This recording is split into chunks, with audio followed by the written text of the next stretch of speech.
doces. Coisa boa. O Caio, do Espaço Quito, em Florianópolis. Tudo bem, Caio? Chegou a Caprice.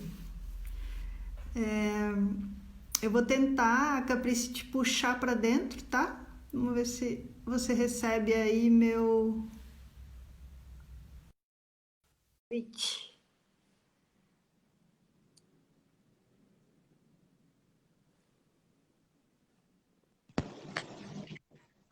Oi, Oi, tudo bem?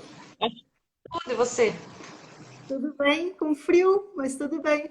Nem me Tô fala, eu muito... tô com aquecedor, com tudo, cobertorzinho. Olha aqui, ó. Olha o que eu trouxe para a live. Tem que ser, né? Tem Eu que não tô me ser. vendo. Não tá te vendo? Eu tô te Não, vendo. era pra eu me ver, né? É para você se ver. Pessoal, vocês estão vendo a Caprice e ouvindo o nosso som? Eu não estou me vendo. Ué, será que é a internet? Não sei porque tá tão bom pra tudo o resto. Pois é. Oi, Caio, você tá vendo eu e a Caprice ou só eu? Me ajuda aí.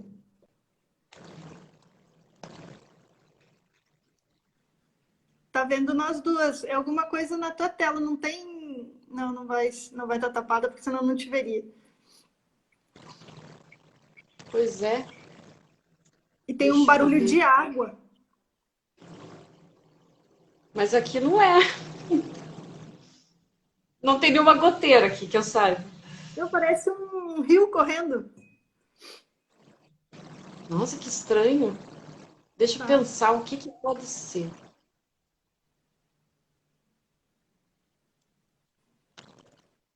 Que estranho. Será que eu saio e entro de novo? Vamos ver se dá certo. Se bem que já tem bastante gente aí, né? Você também, você continua não se vendo, né? Continuo. Eita, que estranho. Ah, não faz mal. Se estão me Oi, vendo, tudo bem. Eu também não preciso me ver. Eu já me conheço. tá certo. Então tá, mas ouvindo você tá bem. Tô ouvindo bem. Tá bem Tá bom. bom, Deixa eu arrumar aqui. ótimo. Tá. A gente tá com boa imagem e som para todo mundo?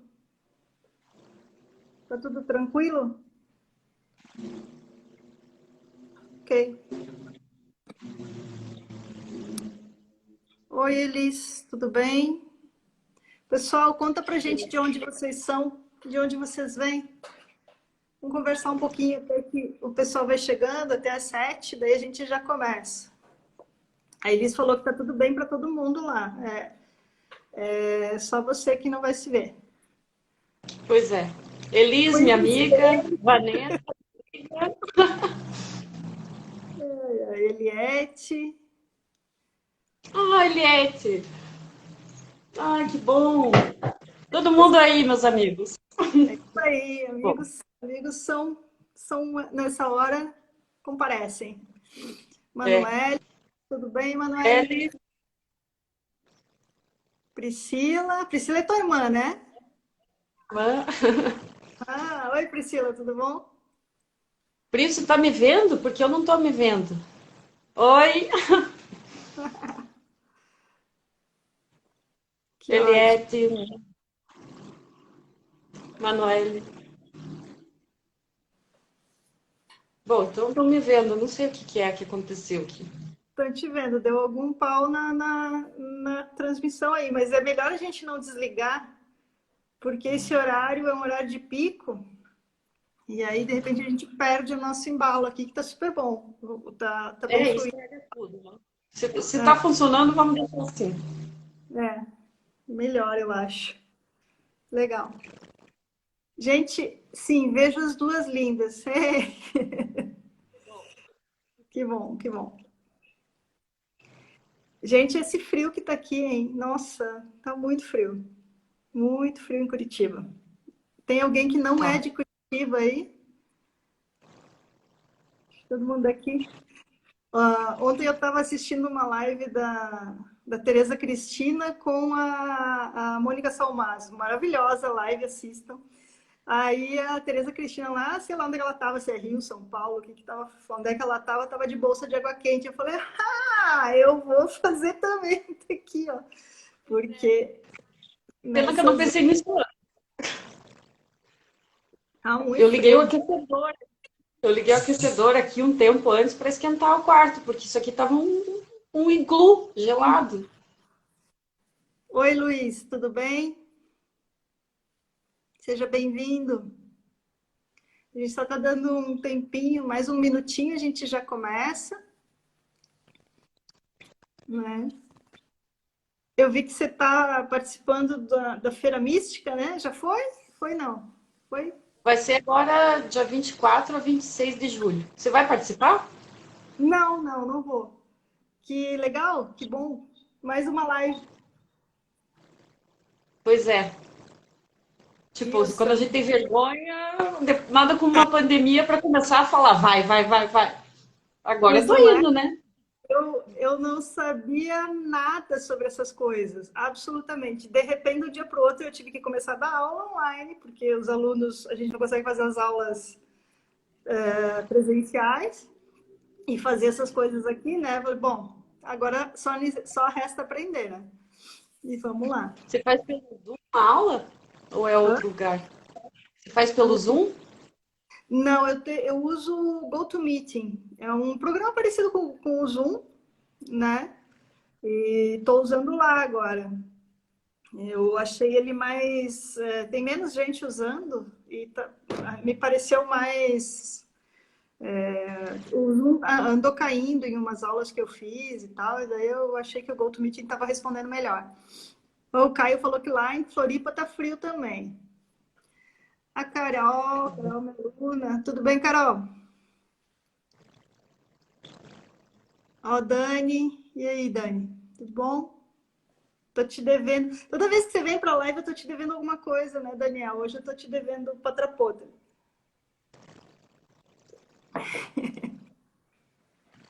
Legal. Bom, eu acho que a gente podia ir dando início, né? Porque o Instagram ele limita a gente em 1 hora, né? E É. aí, se a gente cair, a gente volta, mas vamos tentar ocupar mais o nosso tempo, tá? Então, geralmente a gente começa com mantra, tá? Eu faço um mantra para Dhanvantari sempre, né? O Dhanvantari, para quem não conhece, é a deidade que a gente considera o pai da medicina ayurvédica, né? Então, eu vou fazer um mantra rapidinho aqui para a gente começar. Boa noite, Liane. Seja bem-vinda. E aí a gente já dá início, pode ser? Ótimo. Ótimo. Eu não lembro mais direito do mantra, só vou balbuciar. Eu lembrava, agora eu já não lembro mais. Mas tudo bem, vamos lá. Ele vem na hora.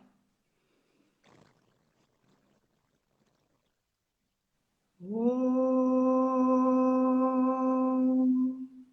Namami Dhanvantari Adidevam Sura Surai Vandita Pada Padma Loke Jararu Vayamruta Nashanam Dataramishan Vividaushadina Dataramishan Vividaushadina Dataramishan Vividaushadina. Namastê. Namastê. Simone, tudo bem, Simone? Bom, eu vou começar aqui, daí eu já te passo a palavra e a gente já embarca, tá? Pode ser? Tá. Então, beleza. Bom, pessoal, eu sou a Graziella, eu sou terapeuta e professora de Ayurveda e tenho 2 canais, um no YouTube e um no Instagram, que chamam Ayurdicas com Grazi Spadari. E há muito tempo eu vinha pensando em algo como esse quadro, que é o Tem Satsanga no Bully, né? Porque eu gostaria de trazer pessoas e conversar com pessoas sobre assuntos complexos de maneira simples. E a forma como eu pensei em fazer isso é realmente trazer pessoas que... E aí vem o nome, ou vem o título do quadro, que chama Tem Satsanga no Bully, porque satsanga é uma reunião, né? Em sânscrito, uma reunião em torno da verdade, em torno de uma verdade, né? E no bully vem numa alusão àquela expressão popular, né, que fala que a pessoa tem café no bule. Então, a ideia é trazer realmente pessoas que tenham café no bule, né, que saibam do que estão falando, para a gente poder falar realmente de assuntos complexos de maneira simples, porque nem todo mundo que está aqui é do ramo, é da área, entende, tem pessoas iniciando, tem umas pessoas mais avançadas nos assuntos. Então, a ideia é essa, né? E hoje, o tema da nossa conversa é meditação, né? Então, como eu e a Caprice, a gente tem uma raiz muito forte na cultura védica, então a gente vai, obviamente, trazer esse conhecimento dentro dessa linha, até porque o canal, ele é um canal que foca na cultura e na ciência védica, né?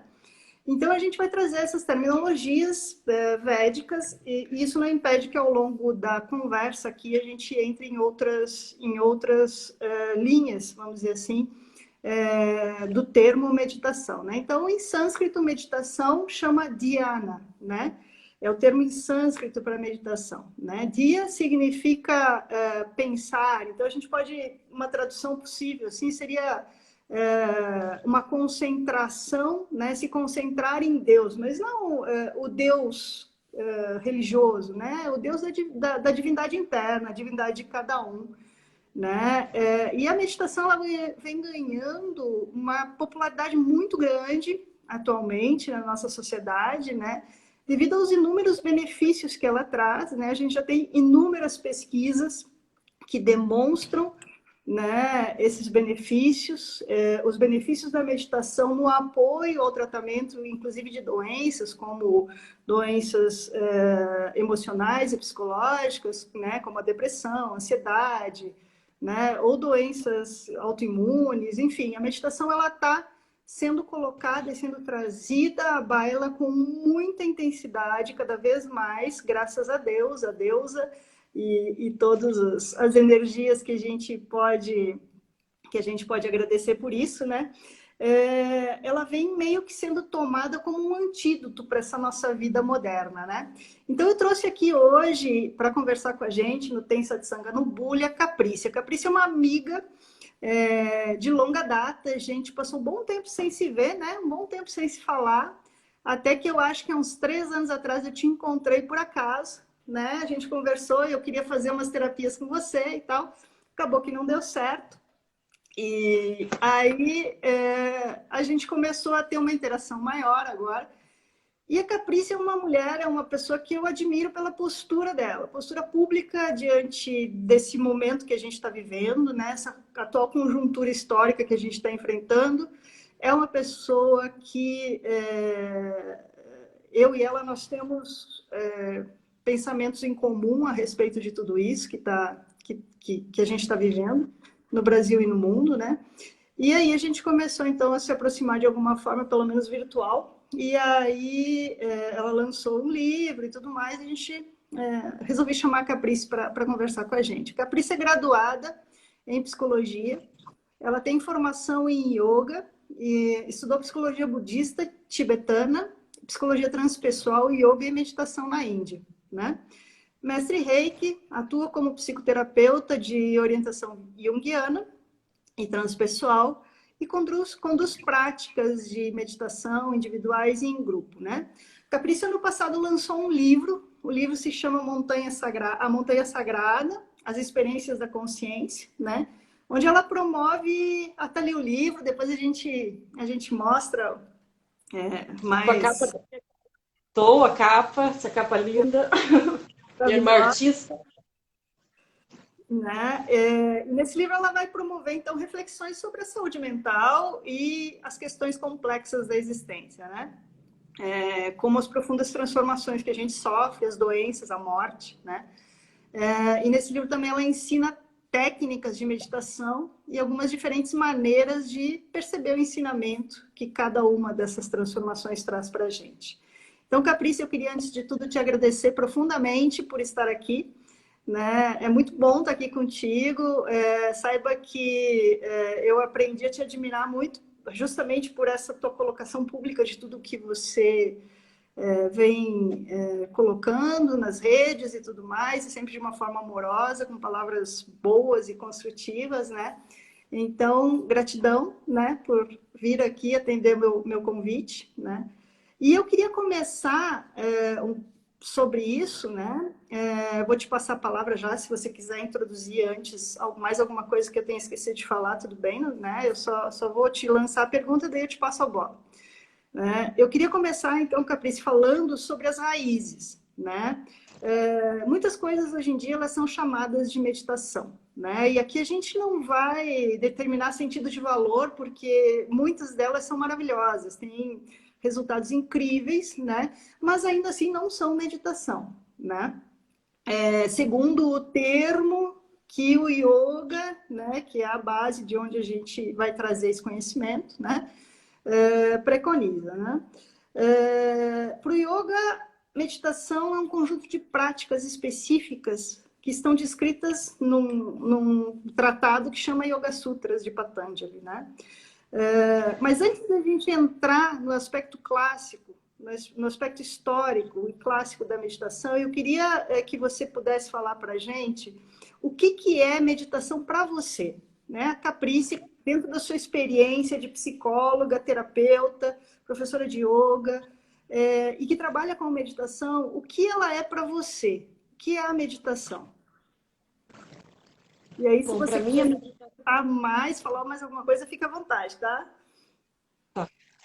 bom, antes de entrar na meditação em si, eu só gostaria de falar o que a meditação foi para mim, né? Para mim, a meditação foi uma forma de encontrar sanidade nesse mundo, né? De me conhecer, de poder transformar aquilo que precisava ser transformado dentro do que naquele momento se apresentava para mim. E a meditação é uma fonte profunda de cura, quando a gente realmente consegue mergulhar nela, né? E manter a prática de uma forma consistente no tempo, que esse é o grande desafio, né? Porque a gente começa, larga, desanima. Então, assim, a partir da minha experiência, eu resolvi aprofundar na meditação, né? Já que ela trouxe tantos benefícios para a minha vida, e trabalhar com isso, ensinando as pessoas, né? Ensinando as pessoas que eu atendo, alunos, amigos, porque realmente eu vejo que é uma ferramenta incrível de transformação, né? E para mim a meditação, né, pensando no que seria um conceito, né, ela é basicamente a capacidade da gente manter o foco da nossa atenção concentrado em determinado objeto, de uma forma contínua, sem a atenção ficar flutuando e sem esforço. Quando a gente chega nesse estado, a gente está meditando. Para mim, é dessa maneira que eu percebo. Muitas pessoas acham que meditar é simplesmente ficar em silêncio, tentar não pensar, né? Ficar se esforçando para focar em algo. Isso são tentativas de meditar. Muito válidas. E é um caminho, né, que precisa ser... É uma fase que precisa ser passada para se chegar na meditação. Mas a meditação realmente ela é você estar com a mente repousando em um objeto sem esforço. Quando a coisa já está rolando. Ou seja, super fácil, né? Não é nada fácil, super difícil. Quando a gente consegue, você fica ali um pouquinho e já, né, regride de novo. Então, a meditação seria isso. Enquanto nós tentamos chegar nesse estado, né, de conseguir ficar com o foco da atenção no objeto, um objeto qualquer que nós podemos escolher, né, de preferência, um objeto que traga algo bom, positivo para a gente, que nos inspire, né? Ninguém deve escolher meditar pegando uma coisa que tem aversão, uma coisa neutra. Por que não escolher uma coisa boa, né? estátua de uma divindade, se você gosta, ou um mantra, né? Escolher algo que seja bom, que te inspire, que te auxilie, olhar para a chama de uma vela, qualquer coisa que você escolha que seja bom para você e você foca ali a tua atenção. Enquanto nós tentamos fazer esse processo de conseguir manter a atenção focada de forma contínua, tem um monte de coisa que acontece, né? E é aí que está o barato do negócio, né? Que eu acho que daí entra a questão até terapêutica.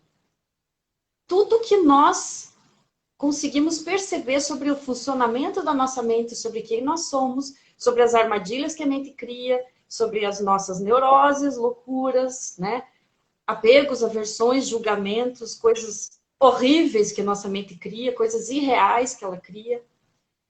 Tudo isso a gente vai percebendo enquanto a gente tenta começar a chegar nesse estado de focar a atenção, né? Sem oscilação. Então, enquanto a gente faz esse esforço para chegar a realmente meditar, a gente está aprendendo muito sobre a nossa mente, a gente está podendo perceber, né, o quanto é difícil ela sossegar, o quanto é difícil ela parar de criar histórias. Ela não para um minuto, ela oscila o tempo todo, né? Que nem ondas no mar. A gente não consegue ficar com aquele mar paradinho, fica o tempo todo criando ondas, né? Então, qual que é a dificuldade? A dificuldade é que toda a nossa mente, ela funciona voltada para o mundo externo. Isso é o automático, né? O automático é voltar os olhos para fora, a atenção para fora, para os estímulos, tudo nos agrada, a gente quer ficar o tempo todo se distraindo, se ocupando, né? E o esforço que tem que ser feito para trazer tudo isso para dentro, para trazer a nossa atenção para dentro, é o esforço que a gente tenta conseguir por meio da meditação. Então, é ir contra a corrente. E essa é a grande dificuldade. Por isso que desanima, que cansa, que frustra. Porque tem dias que você senta e consegue facilmente. No dia seguinte, você parece que nunca conseguiu, nunca fez, nunca tentou. E daí você desanima, parece que nunca chega a lugar nenhum, né? Então vão surgindo muito... Eu acho que é contra a corrente, mas a favor da natureza, né? Porque é uma coisa que é natural nossa, né? Encontrar esse estado de contemplação e de concentração é natural do ser humano, mas a gente se afastou disso, né? Eu vejo muito dessa forma, assim. E essa pandemia agora está fazendo todo esse ajudando a gente a fazer esse movimento, né? Colocando todo mundo de castigo dentro de casa, tipo, se olhe. E eu vejo que as pessoas estão numa angústia tremenda, né? Eu preciso sair, eu preciso fazer isso, eu preciso fazer aquilo, porque a gente está acostumado a se distrair, né? A não ter que lidar com os conteúdos que vêm da nossa própria mente. Muitas vezes o que está acontecendo lá fora não é nem tão terrível perto do que a gente está criando aqui dentro. Então, toda essa pandemia é mais ou menos uma coisa similar ao esforço da prática da meditação, né? Tipo, senta, sossega e olha para dentro. Que é um esforço, porque naturalmente a tendência é olhar para fora, se distrair, né? Desde que a gente nasce, a criança já está totalmente imersa nos estímulos, né? Então, todo o trabalho de recolher os estímulos, os órgãos dos sentidos, né? De começar a voltar para dentro, que tem várias etapas, é um parto para a gente. É um parto. Ainda mais para nós aqui no Ocidente, né? Que nós não temos esse hábito. Sim, exatamente, né? E aí, você fala, tem várias etapas, né? Dá para dar uma rapidinha em cima dessas etapas? Eu sei que não está no programa da gente, mas puxando esse gancho, né? Porque eu vejo assim, as pessoas acabam desistindo muito cedo, né? E eu vejo isso muito como um paralelo com a Ayurveda também, né? Porque quando você, por exemplo, você dá uma dieta amapatiana para uma pessoa, né? Onde você vai fazer com que essa pessoa se alimente de forma simples, leve, né? Que é totalmente contrário àquilo que ela está fazendo no dia a dia, ela também tem resposta negativa em relação a isso. Ela também sofre essa abstinência, né? Mas são etapas, são passos que a gente precisa dar para chegar lá onde a gente quer. E a meditação também é assim, né? É como tudo na vida, a gente tem que reaprender tudo. Né? Então, se você pudesse falar um pouquinho desses passos, assim, rapidamente para a gente. Os passos, e aí que tá, né? Envolve um conjunto de coisas que não é só eu quero sentar e meditar, que isso as pessoas chegam para mim e falam, me ensina a meditar. Aí eu vou perceber o todo. Tem um monte de coisa que está errada ali. E que tem que ser arrumada antes. Porque senão a gente senta para meditar e é uma briga, né? A gente fica brigando com a nossa mente. Então, o primeiro passo, o próprio Patanjali dizia, né? Uma pessoa doente, um corpo doente é um obstáculo para a meditação. Não tem como.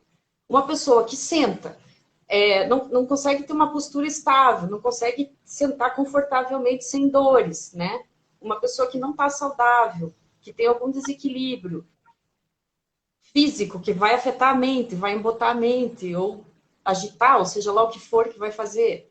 Tudo isso são coisas que a gente tem que observar. Tem pessoas que, do jeito que ela está, naquele momento, ela não vai conseguir meditar, mas nem que ela, sabe, faça promessa, não vai conseguir. Então, tem Sim. várias coisas a ser corrigidas, né? E é essa dificuldade, eu vejo que aqui no Ocidente, as pessoas elas não querem fazer o esforço, elas só querem sentar e meditar, que nem o Buda. Mas e tudo que tem que ser feito antes para arrumar essa bagunça, né? Sim. Então, se alimentar direito, né? Movimentar o corpo, que aí entra, né? Os asanas, não precisa ser yoga, né? A pessoa pode fazer qualquer outra atividade desde que ela movimente esse corpo, né? Que ela tenha uma flexibilidade na coluna, que movimenta a energia, que ela não esteja toda entrevada, né? Que ela possa sentar com a coluna ereta e fique confortável, porque é importante na postura estar confortável e estável, né? Se a pessoa fica toda hora se mexendo e achando que está ruim, não tem como. Se o corpo está irrequieto, a mente vai ficar irrequieta. O corpo tem que conseguir ficar parado para a mente poder parar depois. Então, tem que arrumar o corpo primeiro, né? Não precisa ser perfeito, né? A gente não tem que ser yogi, não tem que... Mas, meu Deus, algumas coisas são necessárias, né? Se alimentar direito, não dá para comer coisas tão pesadas, né? Descansar o suficiente. Fazer algumas práticas, né? Que seja exercício ou usar asanas mesmo, as posturas do yoga. Movimentar o corpo, movimentar a energia. O que mais? Tem muitas coisas que eu vejo assim que são obstáculos enormes e que se a gente não corrige isso, não tem como sentar e meditar. Não tem E como. aí, só fazendo um parênteses aqui, né? Quando as pessoas perguntam qual é a diferença, o afastamento, são duas coisas, né? Quando elas vêm conversar a respeito disso, em respeito a Ayurveda e Yoga, Ayurveda e meditação, Ayurveda seja lá o que for, dentro da ciência védica, a resposta é sempre não há diferença, né? Porque o objetivo de todas essas práticas, né, a prática do yoga asana, né, a prática da meditação, a prática do Ayurveda, a prática do Vastu Shastra, do Jyotish, tudo isso serve para uma única coisa, né? Que que entra na minha próxima pergunta ou na minha próxima colocação com você, que é a respeito do Samadhi, né? Então, qual que é o objetivo da ciência védica, né? A gente entrar num estado de completa consciência de quem nós somos. E o Ayurveda serve para isso. O Ayurveda não serve para curar doença, né? Assim como a meditação também não serve para curar a mente, né? O objetivo final dessas coisas são essa consciência, esse autoconhecimento, né? O Ayurveda tem como função o autoconhecimento, não curar a doença, né? Curar a doença é um passo que a gente dá para chegar no autoconhecimento, né? Eu não sei se eu posso entrar já no próximo tópico ou você tem ainda alguma coisa a respeito desses passos. Tem mais uma coisa que eu tinha esquecido e que o meu professor indiano, ele fala o tempo inteiro. Não sei como é que eu esqueci. Inclusive, eu trouxe aqui o meu amigo, né? O meu Lota, para quem não conhece, né? Esse meu é meio feinho, mas ele é da Índia e ele é perfeito. Eu gosto que ele é leve, ele cabe bastante água. Então, assim, limpar as vias aéreas, respirar direito, né? Se a gente está com tudo bloqueado aqui, a gente não vai respirar direito. Não vai dar para fazer pranayamas, não vai dar para ter prana suficiente entrando nesse corpo, né? Então, assim, limpar as vias aéreas, né? Fazer a lavagem, depois fazer alguma prática, né? De Kapalabhati, Bhastrika, que permita que a gente elimine o resto de água que está ali dentro, né? limpar bem, pingar óleozinho no nariz. Então, assim, a gente precisa respirar direito. E muitas pessoas aqui, ainda mais em Curitiba, é rinite, é sinusite, né? E a alimentação que enche de muco, a pessoa fica toda congestionada, dela vai tomar antibiótico por causa da sinusite. Ai, meu Deus, não vai dar certo. Ninguém vai meditar com o nariz todo entupido, né? A E com gente o não corpo consegue. cheio de toxina, né? Com o corpo cheio de toxina, né? Então, é necessário a gente limpar, né, o corpo, liberar essas toxinas. Tudo isso tem que ser feito. E é um todo, da preguiça. Ah, eu só queria sentar e meditar, não quero fazer tudo isso aí, que chatice. Pois é, mas ou você faz para conseguir meditar, ou você se engana, né? Você acha que está meditando, mas na verdade você só está lá tentando se concentrar e brigando com a tua mente eternamente. Então, assim, realmente dá um trabalho, é um trabalho enorme, né? Porque o objetivo realmente é samadhi, né? O objetivo não é eu só quero ficar relaxado, eu só quero não ter ansiedade, eu quero ser feliz. Nossa, é legal, mas você pode até conseguir algumas coisas dessas por alguns momentos, né? Tentando meditar. Mas assim, se a gente for pensar qual é a finalidade realmente, né? Não é essa. Exato, né? Aí lá no Yoga Sutras, né, o Patanjali ele vai falar desse objetivo maior do yoga, né, que é o samadhi, essa tradução de iluminação, eu não gosto muito, mas ok, vamos manter nisso, né? O samadhi que seria o ponto mais alto que um ser humano pode almejar numa existência terrena, né? Aí o Patanjali ele fala de 8 etapas para almejar, para se chegar ao samadhi, né? E dessas 8 etapas, que são chamadas, né, do clássico Ashtanga Yoga, né? Elas em etapas, como você falou, né? Você vai desconstruindo uma coisa para construir outra, né? Aí você chega nesse estágio, né? Você chega nesse estado. Os 3 últimos passos disso, né? Eles têm uma ligação mais específica com o processo e com as práticas de meditação, né? Então a gente tem aí dharana, né? A concentração ou a contemplação. A gente tem dhyana, que é a meditação em si, e o samadhi, que é a iluminação. Tu pode falar para a gente um pouquinho sobre essas 3 últimas fases ou etapas desse desenvolvimento do yoga na nossa vida? Falar de Pratyahara.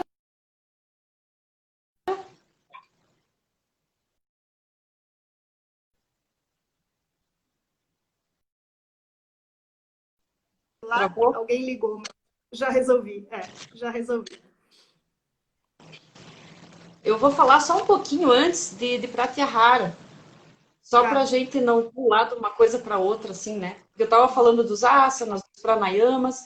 Então, assim, trabalhar o corpo, né? Trabalhar a respiração, trabalhar o recolhimento dos sentidos, que seria, né, Pratyahara. Então, a gente vai começar a desligar a atenção do mundo, né, e começar a voltar para dentro, se desligar dos estímulos externos, né, recolher os órgãos dos sentidos. Então a gente vai começando ali.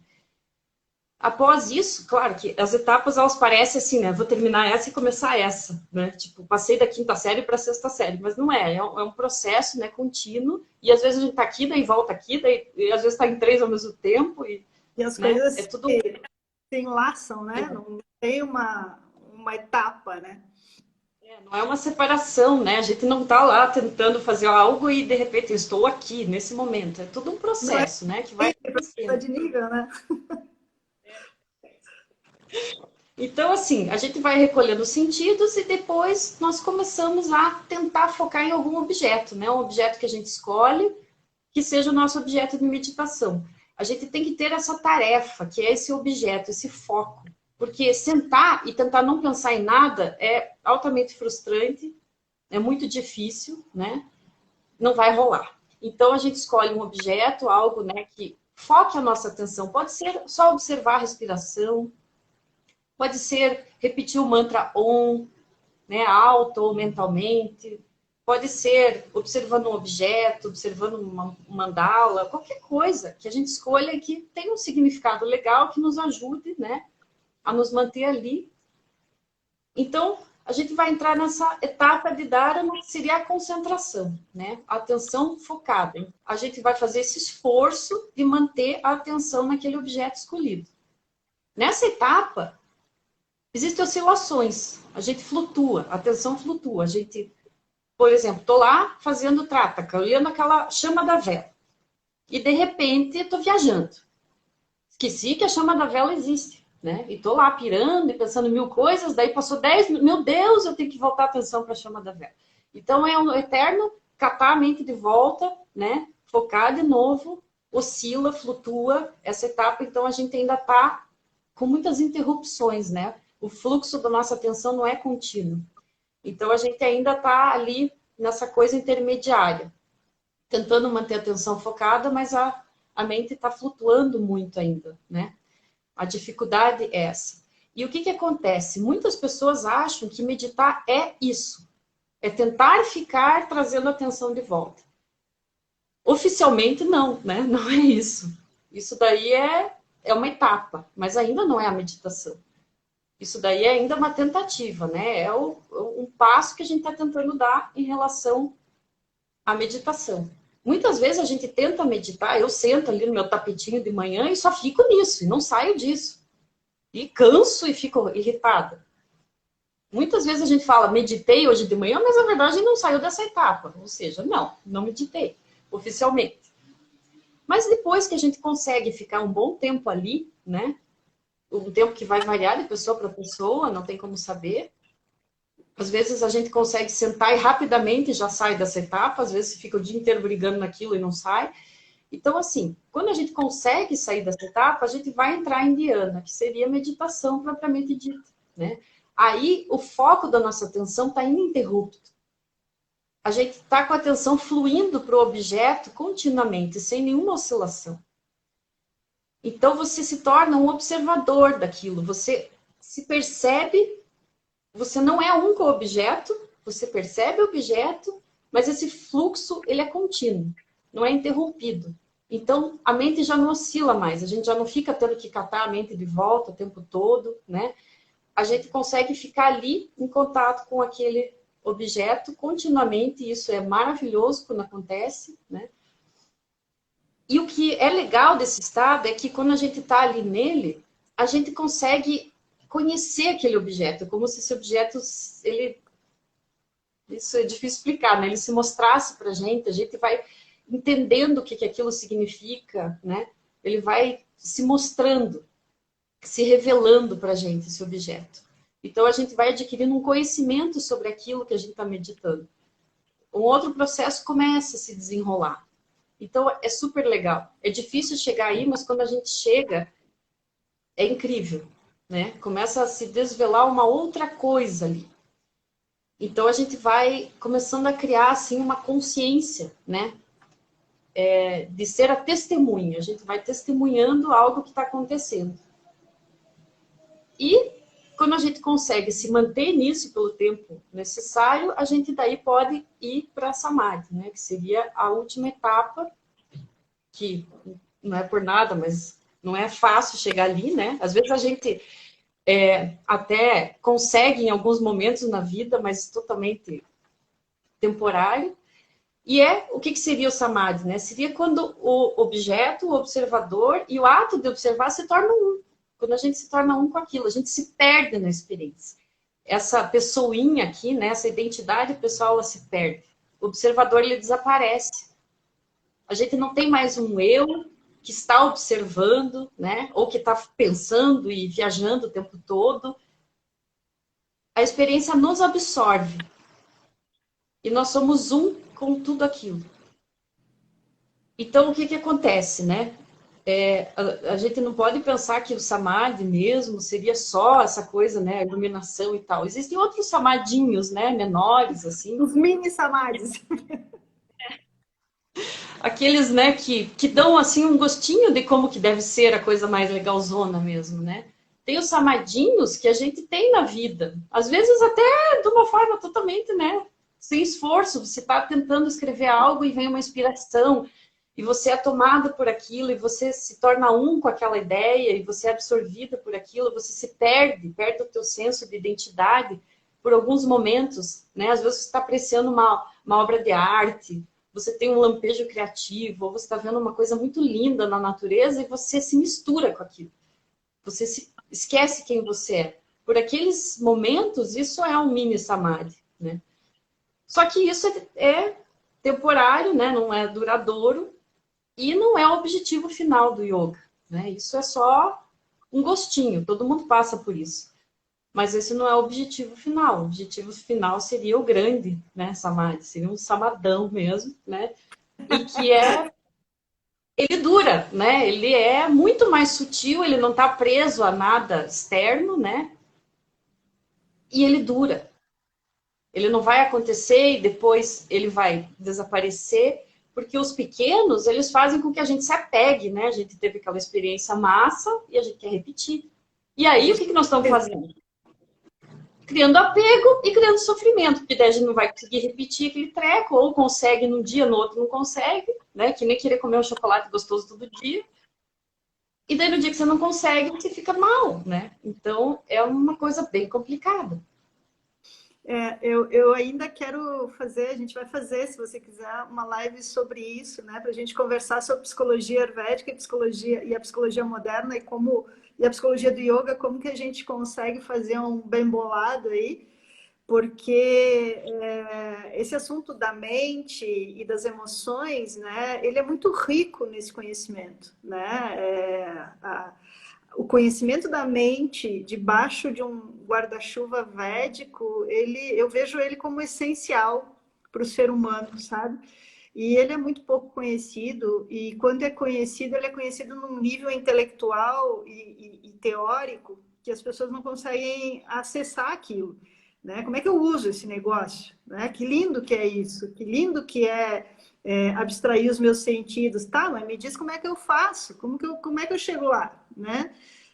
Então, ainda quero fazer isso com você. Vamos fazer essa live para a gente poder destrinchar um pouquinho melhor esse assunto, né? Que eu acho que é bem legal, assim.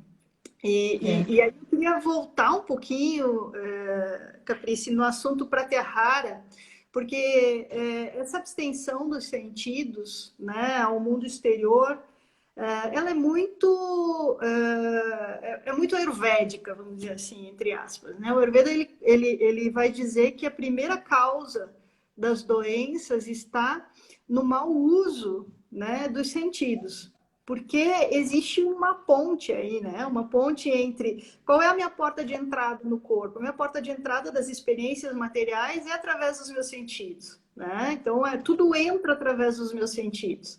Aí eu tenho uma existência, uma alma encarnada, sei lá, chame como quiser isso, e ela precisa vivenciar essas experiências. E entre esse sentido, né, e esses objetos externos e essa entidade mais sutil, existe um entreposto aí que, na visão do Ayurveda, é a mente, né? A mente inferior, manas, né? Que ela é binária e ela só sabe dizer sim, não, gostei, não gostei, quero, não quero. Então, a importância que é a gente dar uma qualidade de acesso a esses sentidos, né? Cuidar desses sentidos, né? O quanto isso é importante para o nosso desenvolvimento, não como pessoa, eu, Graziella, apenas, mas como alma, né? Como entidade livre que sou. Né? O quanto é importante eu cuidar da minha visão, do meu olfato, da minha audição, né? E a gente é bombardeado por informações nocivas e tóxicas o tempo inteiro, né? Então, eu queria que, se você pudesse falar para a gente o quanto a meditação é capaz de nos ajudar nessa purificação desses sentidos, nessa qualificação desses sentidos, né? Porque só com eles qualificados, com acuidade, é que a gente vai conseguir chegar num samadhi, não tem como. Porque se eu estou aqui para vivenciar experiências, eu só posso vivenciar experiências reais.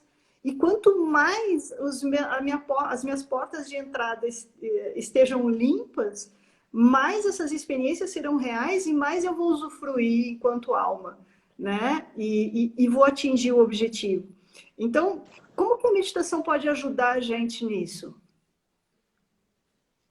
Nesse processo, assim, da gente ir trabalhando a meditação no sentido de focar a mente, né, focar a atenção, nesse caminho existe um mundo de aprendizados, né, um mundo de refinamentos que vão acontecendo e que são coisas, assim, que é difícil descrever, né? Quem passa pela experiência ao longo do tempo vai percebendo. Na prática diária, a gente pensa que não está tendo nenhum progresso, né? Parece que você está só brigando ali e continua igual. Mas depois de um tempo, de meses e anos, você olha para trás e você vê quanto você mudou, né? Na percepção das coisas, o quanto a mente refinou, o quanto a gente consegue perceber coisas hoje que não percebia antes, e o quanto coisas que eram extremamente nocivas, que a gente fazia conosco, a gente passa a não fazer mais, né? Passa a não permitir, não dar conta mais.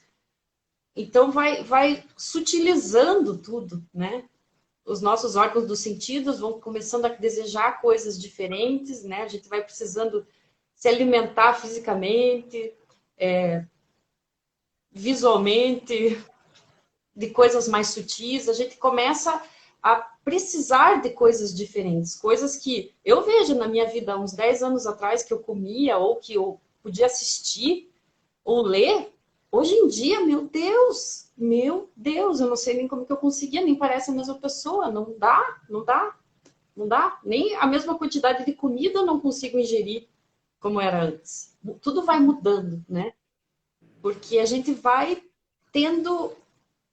desenvolvendo uma atenção maior sobre as coisas, né? Sobre o que é necessário, o que não é necessário, o que nos faz mal, e não a partir de um ponto de vista equivocado, da ignorância, né? De uma cegueira, às vezes do ponto de vista do ego, que quer uma coisa e não quer a outra, equivocado. A gente vai percebendo de uma forma mais clara, né? De uma forma menos apegada, a gente vai percebendo isso realmente é bom para mim. Talvez o meu ego desejasse tal coisa, mas eu percebo que isso aqui é melhor do que aquilo. Então vai tendo todo um refinamento, né? A gente vai conseguindo peneirar melhor os estímulos, a gente vai percebendo as coisas, vai ficando mais sensível, mas ao mesmo tempo escolhendo melhor a partir de uma sabedoria, né, inata, e não mais a partir dessa mente intoxicada que só quer repetir certos, né, hábitos que já são ruins, porque quando a gente não está bem, a gente só quer criar mais desequilíbrio, né? A gente não consegue ter as atitudes que vão nos equilibrar. Quando a gente não está bem, parece que a gente só toma decisões para estragar tudo de uma vez, né? A gente perde essa sabedoria. Então, meditando, parece que a gente vai recuperando essa sabedoria, né? Ela vai nos colocando nesse lugar de ser testemunha do que está acontecendo na nossa mente e a gente vai podendo discriminar melhor. Isso é bom para mim, isso não é bom. Eu percebo muitas vezes quando eu estou meditando que o meu ego deseja algo. Eu quero. Mas daí ali, naquele estado, gente, isso aqui é péssimo para mim. Não. Então, a gente consegue se perceber como uma testemunha mais neutra, percebendo o ego ali, criando aquele monte de besteira, né? Aquele ego birrento, a criança birrenta no mercado, né? Caindo no chão e fazendo escândalo. A gente se percebe assim. E daí é mais fácil tomar uma decisão, né? Escolher um caminho que é melhor para nós. E isso é uma coisa que vai vindo com o tempo. É muito legal isso. E eu acho que você trabalhar os sentidos, né, te leva muito rapidamente a um processo que é o fim de tudo, que é o objetivo de tudo, que é o autoconhecimento, né? E eu acho que o Ayurveda, assim como toda a ciência védica em si, ele traz, antes de você ser um com o todo, ou uma com o todo, você precisa se conhecer, né? Você precisa conhecer esse indivíduo para saber aonde estão as amarras, aonde estão os defeitos, entre aspas, aonde estão as qualidades, aonde que eu sou muito boa, não, aonde que eu não sou tão boa assim. né? E a partir do momento que você trabalha com essas terapias, com essa ciência que é o yoga e o Ayurveda e a meditação, você consegue começar a perceber melhor isso, né? Quando a gente fala, por exemplo, em fazer uma dieta de desintoxicação de toxina, simples ali, 7 dias, né? O quanto é difícil para muitas pessoas, e para mim também era, assim, né? No início era muito difícil, você passa raiva, porque você não pode comer um negócio que você nunca come, né? Mas ali, naqueles 7 dias, eu queria comer aquele negócio que eu comia 3 anos atrás, nem lembrava que existia, né? E aonde estão os nossos gatilhos, aonde estão as nossas inconsciências, né? Como eu sou embotada, né? Como eu me emboto toda, e aí eu não tenho como viver, eu não tenho como ser saudável, né? E aí vem esse processo, então, que eu penso que a meditação traz para a gente também, que é esse...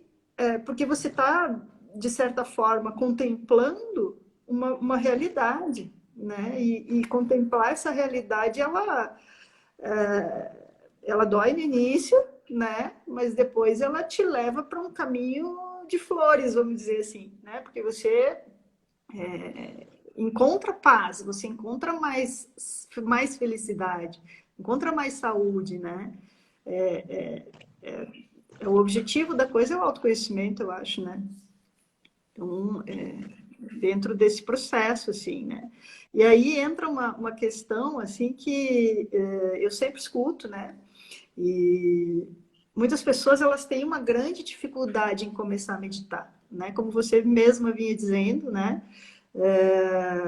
A vida moderna que a gente vive, ela leva e eleva o dosha vata, né, que é formado por ar e éter, então essa agitação da mente, essa desconexão comigo mesma, com a natureza interna e com a natureza externa, né? O vata, ele vai levando as pessoas a se desconectarem, a ficarem afastadas, e como ele, de certa forma, ele é o responsável por todos os sentidos, né? Todos os sentidos estão ali debaixo desse funcionamento do dosha vata, né? Aí acaba que a gente começa a ter a mente muito propensa a essa agitação, né? E isso prejudica muito sentar, aquietar, meditar, né?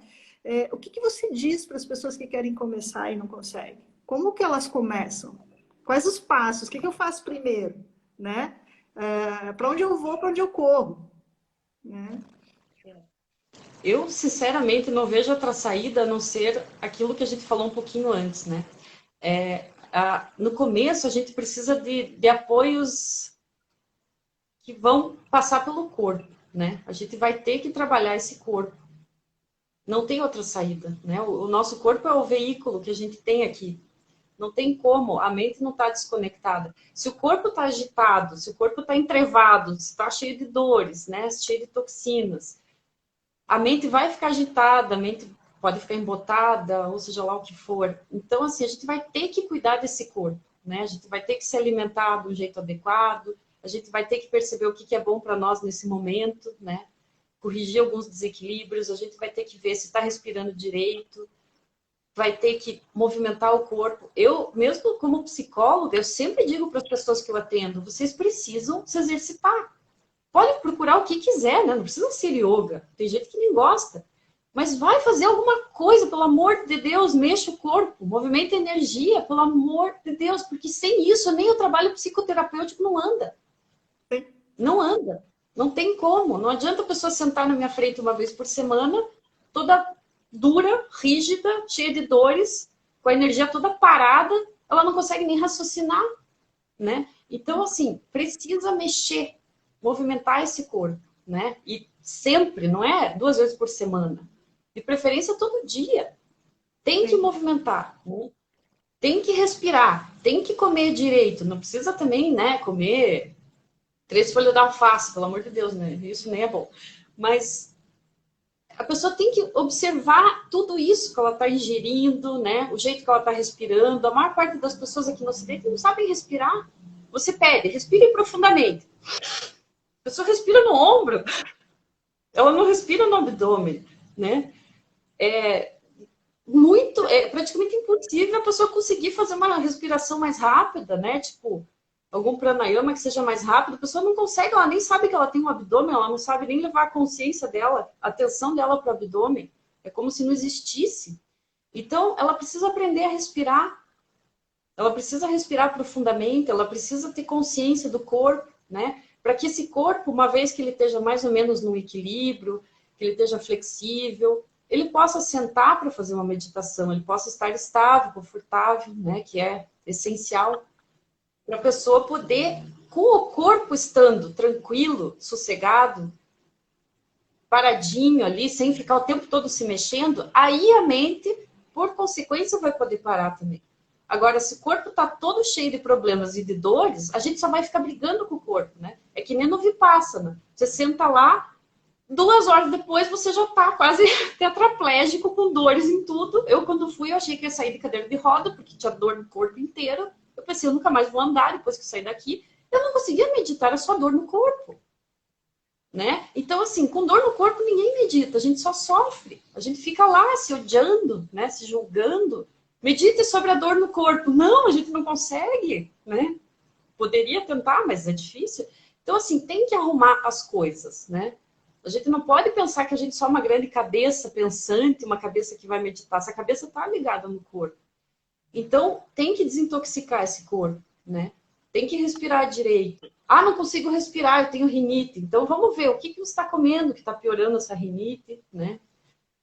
Vamos ver se você não pode fazer um jalanete, se você não pode, né, fazer alguma coisa que ajude, de preferência que não seja tomar antibiótico para não ter sinusite, né? Então, assim, vamos arrumar essas coisas para você poder respirar, para você estar com o corpo mais saudável, para daí sentar e meditar. Dá para a pessoa tentar meditar sem fazer nada disso? Dá, mas a gente sabe que vai ser muito mais difícil. Sim, eu sempre falo para o pessoal, quando eu estou dando aula, que existem alguns seres que são incríveis, fantásticos, são super seres, né?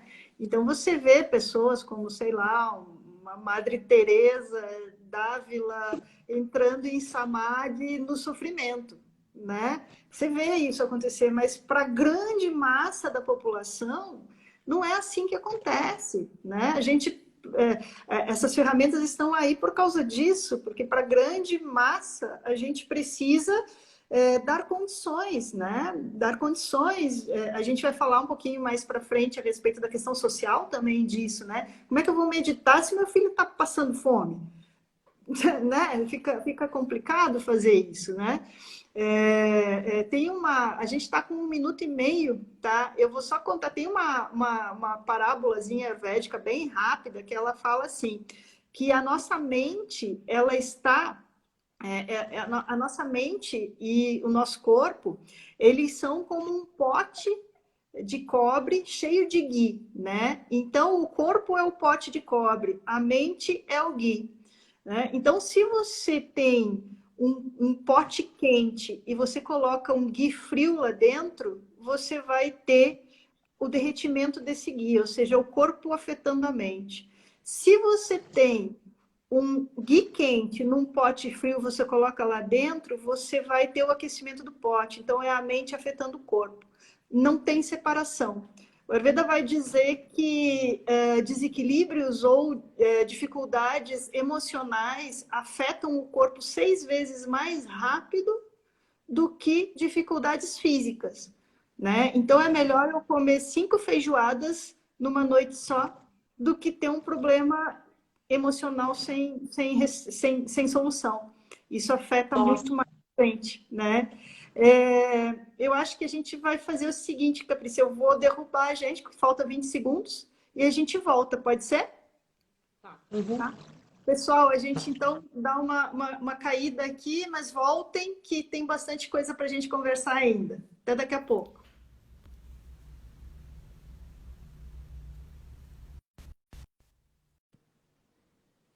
Caprice, já te chamei lá.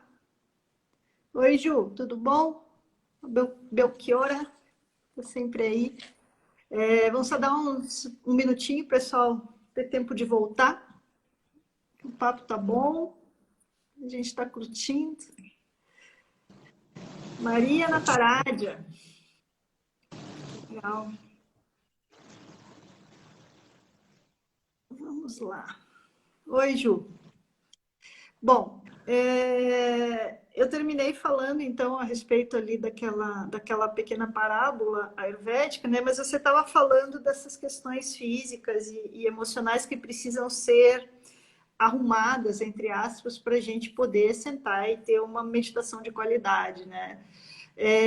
Só que, por um outro lado também, né, eu vejo que muitas vezes as pessoas glamorizam demais isso, né? Em termos de, eu preciso do match não sei o quê, eu preciso do ambiente não sei o quê, o incenso não sei da onde, né?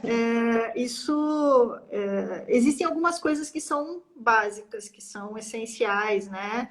E eu queria te perguntar uma coisa que parece boba, mas as pessoas perguntam assim: eu não consigo sentar em posição de lótus, eu não consigo sentar no chão, me dói tudo, né? Esse tipo de coisa é essencial.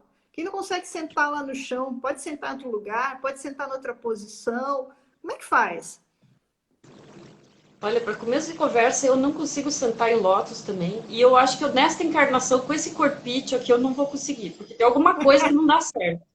Tudo bem, né? E isso não impede, afinal, não é justo, né? Que uma pessoa que nasce com um corpinho que não consegue sentar daquele jeito não possa meditar, né?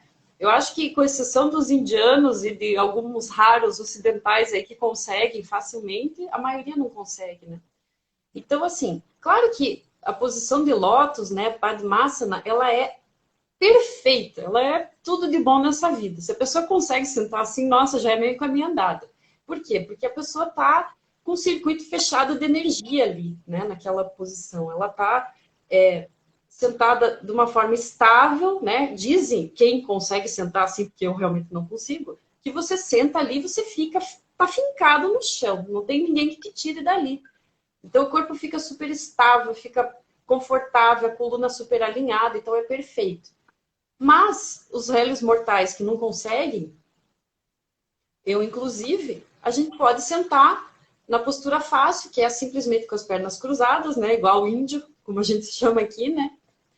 Essa postura também é possível, mas muita gente também não consegue, né? Porque aqui no Ocidente a gente não está acostumado a ficar sentado no chão. Se a pessoa não consegue, ela pode colocar uma almofada, né? Ela pode tentar ver o que pode fazer para deixar mais confortável. Ela pode também sentar em Vajrasana, que é a postura em que a gente senta sobre os calcanhares, mas essa também não é uma postura fácil para muita gente por causa de dor no joelho, ou seja lá o que for, né? Para mim essa é a melhor, eu gosto muito dessa, mas tem gente que não gosta. Então, assim, o ideal é que a gente sente de uma maneira que a coluna fique ereta, né? Se for sentar numa cadeira, por exemplo, tudo bem, pode sentar, mas não cruzar as pernas, não cruzar as mãos, né? Ficar sentadinho com os pés no chão, bem apoiados, assim, de forma que fique estável, de forma que a gente não precise ficar se arrumando o tempo inteiro, né? E o principal, a coluna tem que estar ereta. Não dá pra gente se encostar na almofada, ficar meio torta. Dá para tentar meditar deitado? Não vou dizer que não. Tem muita gente que fala que consegue. Eu, sinceramente, acho que não dá certo. Para mim é dormir na hora, né? Porque tá muito confortável, tá muito mole ali, né? Colchãozinho e tal. Então, assim, é importante que a gente fique numa postura que a gente fique atenta, fique, né, com a mente desperta, que a gente não fique com o corpo largado, né? Por exemplo, sentar espalhado, a energia está se dispersando, a gente precisa manter a energia tipo num circuito. Por isso que tem essas posturas, né, em que as pernas se cruzam, as mãos fazem algum gesto, né, como, por exemplo, uma mão sobre a outra, ou Gyan Mudra. Então, tudo para fechar esse circuito, para a gente não perder energia. Mas se a pessoa não consegue, não tem problema. Qualquer postura que ela fique, né, com a coluna ereta, que ela fique atenta ali, não esteja largada com aquela coisa de, daqui a pouco eu vou dormir aqui, né? Já vai dar para fazer. O ideal seria ficar em lótus, claro, mas não adianta, né? Cada um tem um corpo e a gente faz o que a gente pode com o nosso corpo. Então, é possível, qualquer corpo pode meditar, né? Teoricamente falando. Não precisa ser assim ou assado.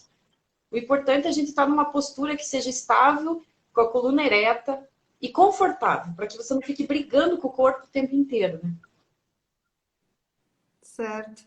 Tá? E dentro de um contexto ayurvédico agora, não há nada que seja bom para todo mundo a toda hora, para sempre, né? Não existe isso, tá? Inclusive, alguns mantras, por exemplo, acabam elevando determinados doshas, né? E as pessoas se espantam quando a gente fala isso, porque eles têm uma energética, né? Por exemplo, o mantra Om é um mantra que gera espaço, né? Então, se você está gerando espaço e você não fizer isso de maneira adequada, você, consequentemente, vai elevar seu vata, né? Então, existem maneiras de fazer isso, né?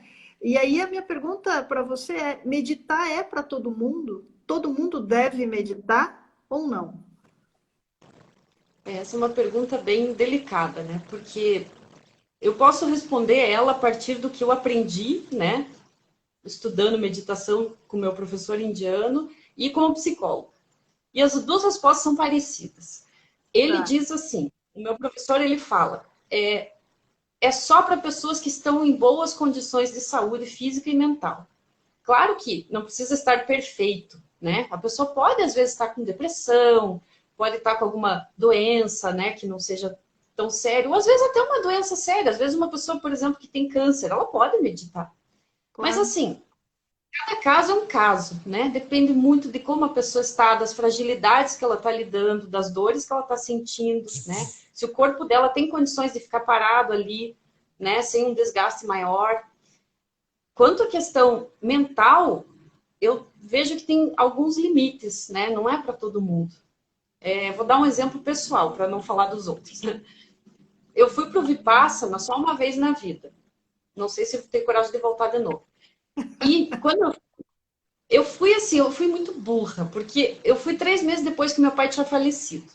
Pior hora possível para inventar de um negócio desse. Então eu estava no auge do luto, despedaçada, e eu fui lá achando que aquilo ia me ajudar. Foi horrível. Por quê? Porque lá era assim, eu não podia me apegar a nada, todos os pensamentos eu tinha que deixar passar, né? E quando eu me sentia muito mal, ia conversar com a professora 5 minutos no dia, e ela falava, não se apegue a isso que está vindo, deixe passar. Como que uma pessoa no auge do luto, que está vivendo uma dor profunda, vai deixar passar? Deixar passar o quê? Né? Que loucura é essa? E aquilo me Nem é torturava. nesse momento, né? Não é para deixar passar nesse momento. Tudo errado. Eu senti como se eu estivesse me fragmentando, eu senti como se eu já tivesse desestruturado e aquilo foi o último chute naquela meu castelinho de Lego que eu já estava desmontando. E desmontou tudo de uma vez. Eu saí de lá acabada. Por quê? Porque eu precisava de outra coisa naquele momento. Eu precisava de acolhimento, de descanso. Eu precisava que minha mente só ficasse tranquila. Eu não precisava ir lá me torturar 10 horas por dia, ficando sentada com dores horríveis e ainda tendo que ouvir que você tem que desapegar de tudo e deixar tudo passar. Aquilo era horrível. Então, naquele momento, foi uma roubada, né? Podia ser muito bom em outro momento. Então, eu acho, assim, que a gente tem que cuidar o momento que a gente está vivendo, né? Se a pessoa não está estruturada, se ela não está bem emocionalmente, se ela está passando por uma crise, por um luto, uma separação muito difícil, um trauma, talvez para aquela pessoa possa ser a pior coisa do mundo meditar, porque pode desestruturar mais ainda ela, né? Ela pode ser jogada num vazio horrível e talvez naquele momento que ela precise seja se ficar coesa, seja ser acolhida, né? Então eu acho que cada caso é um caso. Tem pessoas que eu atendo que eu não recomendo meditar, porque eu vejo que a pessoa vai se desestruturar inteira. Tem pessoas que têm transtornos mentais, que ela não tem nenhum ego muito constituído, né? Por exemplo, uma pessoa que possa ter uma tendência à esquizofrenia, uma psicose, essa pessoa não pode meditar. Eu não sei que jeito que ela vai ficar depois. Então, a gente tem que, às vezes, estruturar o ego da pessoa, dar um acolhimento, uma coesão ali, para ela não se perder. Porque uma coisa é você atingir samadhi, por exemplo, você ser absorvido pelo todo, quando você sabe quem você é, Você já está constituído, você sabe que você é um indivíduo, você tem noção, e aí você se torna um. Agora, quando você nem sabe quem é ainda, você está numa etapa lá atrás, né? Que você nem se descobriu, não sabe nem quem você é de verdade. Você não tem como pular etapas, né? Não tem como. A gente tem que se constituir, saber quem é, para depois poder se perder de novo, né? É um outro momento. Eu concordo muito com você sobre isso, e por isso que eu te fiz essa pergunta, porque como eu trabalho com pessoas que, via de regra, vêm em busca de um equilíbrio que em algum momento perderam, a gente vê muito essas regras rígidas, né? De conceitos teóricos querendo ser aplicados na vida de pessoas que não têm o equilíbrio necessário para aquilo ainda, né? Então, não é uma questão de ser melhor ou pior. É uma questão de aquilo ser para você naquele momento, sim ou não. Né? Porque é como o Ayurveda, né? Eu vejo tanta coisa acontecendo com as pessoas por causa de um Ayurveda mal dimensionado, né? Para aquela determinada pessoa, para aquele determinado paciente, né? E o estrago que você faz, às vezes, ele reflete na vida inteira da pessoa. Né? Eu estava fazendo uma live esses dias com um astrólogo védico e na astrologia védica também é a mesma coisa, né? Até que ponto você pode falar tudo para uma pessoa que você está vendo numa carta astrológica? Né? Dependendo daquela pessoa que está na sua frente ali, você desestrutura a vida inteira dela se você falar alguma coisa. Né? Então, que bem você está fazendo? Isso é dármico ou não é dármico? Né? Então, eu levanto um ponto aqui nesse momento da live que não estava no nosso script aqui, mas é a questão da responsabilidade do terapeuta.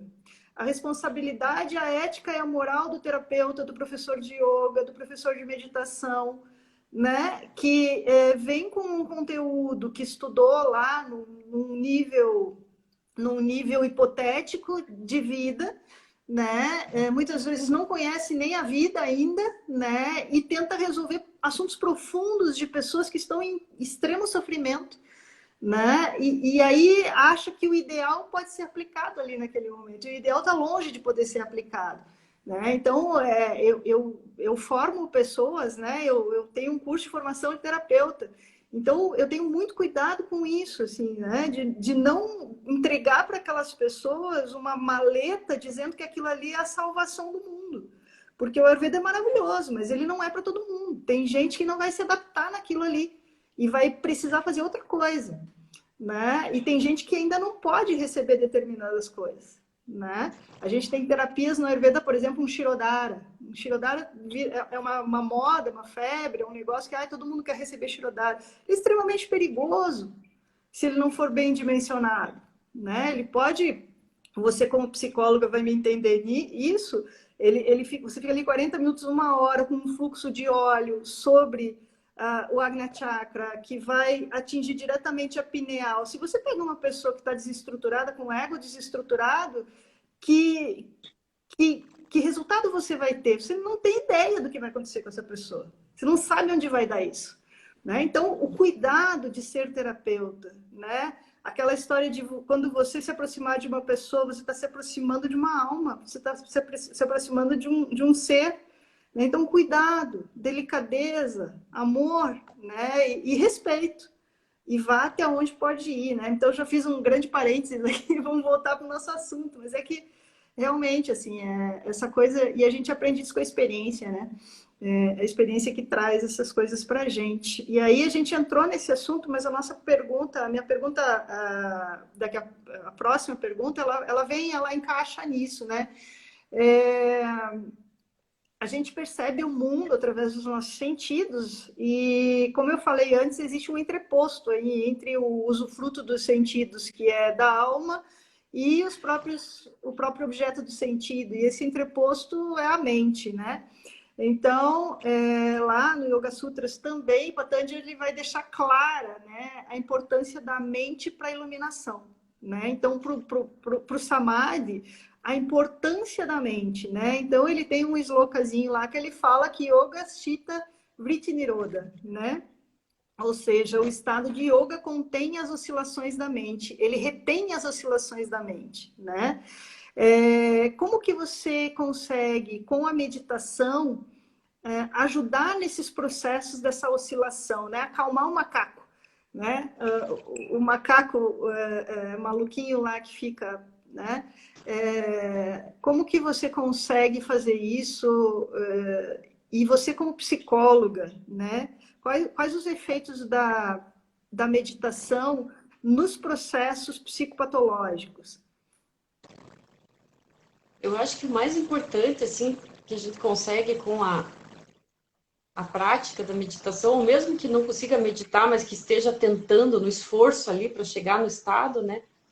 É a pessoa se perceber como observadora da própria mente. Ela ter a oportunidade de aprender como a mente dela funciona. Isso eu acho que é a grande dádiva, né? E eu acredito que muitos problemas psicológicos, emocionais que a gente tem, eles são resolvidos quando a gente consegue ter esse distanciamento. Perceber que a mente pode estar agitada, é um macaco saltitante, né? São as ondas o tempo todo naquele oceano, mas nós não somos essa onda. Nós não somos esse macaco que pula de galho em galho.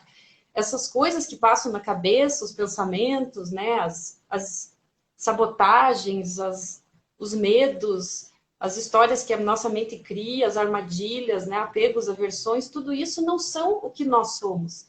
E esse é o grande presente que a meditação traz. A gente consegue se distanciar, se tornar um observador, né? A gente consegue perceber o que nós somos quando essa mente se acalma. E ela não precisa nem se acalmar 100%, porque é difícil a gente conseguir isso. Mas que ela se acalme assim, 40%, 50%, nossa, já dá uma clareza, né? A gente já consegue perceber tanta coisa. Eu sempre digo para as pessoas, assim, quando tiver com um problema, pare de ficar pensando sobre ele, né? Porque a gente tem uma tendência a pensar e cada vez mais, porque se eu não pensar, parece que eu poderia já ter encontrado a resposta, então eu tenho que continuar pensando, porque se eu continuar pensando, eu vou encontrar a resposta, então vai criando uma ansiedade, um horror. Não, não vai ser assim. Deixa aquele problema ali, eu sempre brinco, deixa ali na despensa, coloca dentro de um vidro ali, não precisa ignorar, deixa à vista, mas está ali. E você vai fazer outras coisas.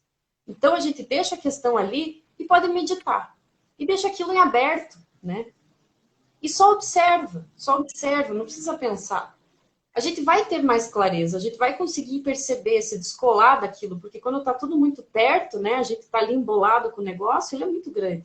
Mas quando a gente se afasta, a gente vê com mais clareza. Então essas oscilações da mente, elas diminuem, né? As ondas gigantes, elas começam a ficar mais baixinhas, começam a ser ondinhas que a gente pode pular, né, sem levar aquele caldo e parar lá na praia. Então, a gente vai conseguindo atenuar essas distrações, essas oscilações, né? E a gente vai conseguindo estar naquele estado da mente, uma mente muito mais tranquila, né? Com equanimidade. A gente vai conseguindo chegar naquele estado do que nós realmente somos, ou algo muito próximo do que nós realmente somos, que não dá para nomear, não dá para explicar, mas quando a gente sente, a gente sabe, eu sou isso, né? Não é eu sou a fulana que tem esse trabalho, que é casada com não sei quem, que tem esse carro. Não. Eu sou. Pronto. Então, a gente consegue, né, com a meditação, eliminar essas oscilações. Teoricamente, eliminar, mas na prática a gente consegue atenuar, né? Nós mortais, a gente minimiza. E ajuda demais, porque aqueles problemas gigantes, eles se tornam tão pequenos, eles se tornam só uma onda, uma coisa que está acontecendo. É um evento que eu posso ver que é neutro. É a minha mente que atribui o negativo ou o positivo, né? O apego, a aversão, a partir do que eu desejo, do que o meu ego deseja. Mas, na verdade, tudo que acontece é neutro. A gente acha que é ruim porque a gente não queria, mas talvez outra pessoa quisesse e tenha achado super legal aquilo ali, né? Então, a gente vai vendo que tudo é neutro no fundo. E a nossa mente que fica tudo carimbando, isso é ruim, isso é bom, e criando sofrimento, e ondas e ondas. É uma coisa muito louca, né? A gente se apega ao sofrimento, né? Ou a própria, ou você tem aversão, ou você tem apego, e o apego gera sofrimento, a aversão gera sofrimento e a gente sofre, né? Tem uma pessoa aqui, a Ianá, ela perguntou o que que a gente acha, né?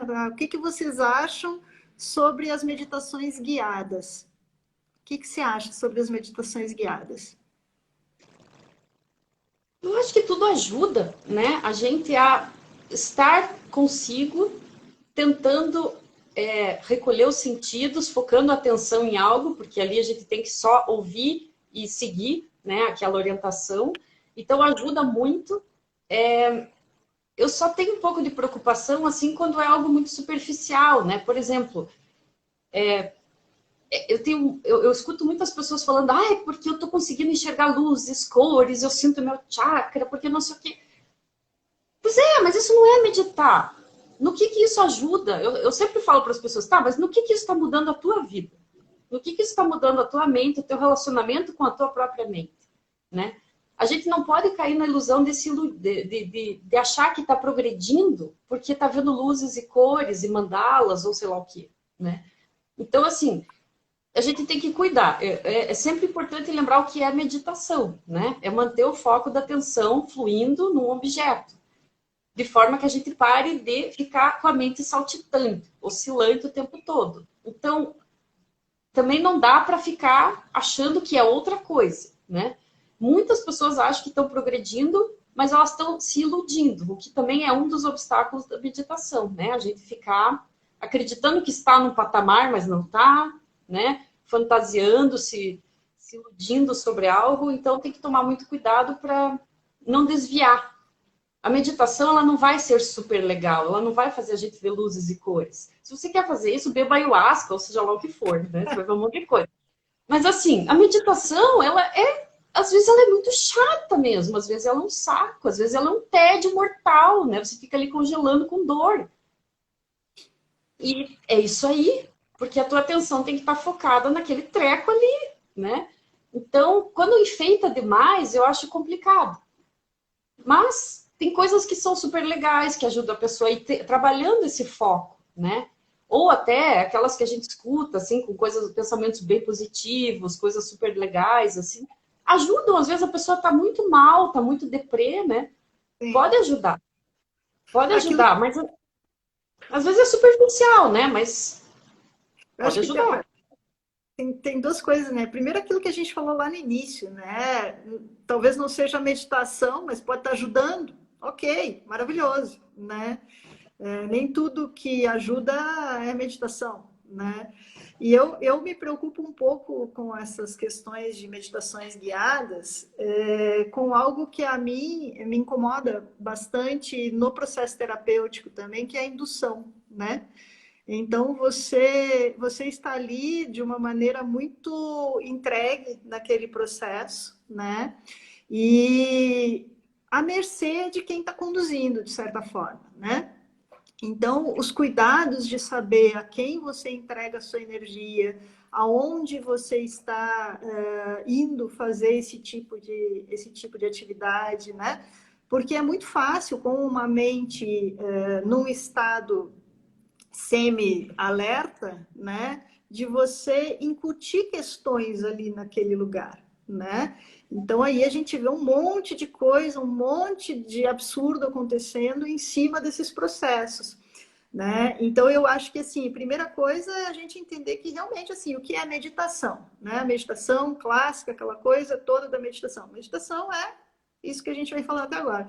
Esses processos de visualização podem ser muito bons, né? Mas ao meu ver, tá? Né? Não é meditação e tem que se tomar muito cuidado com o que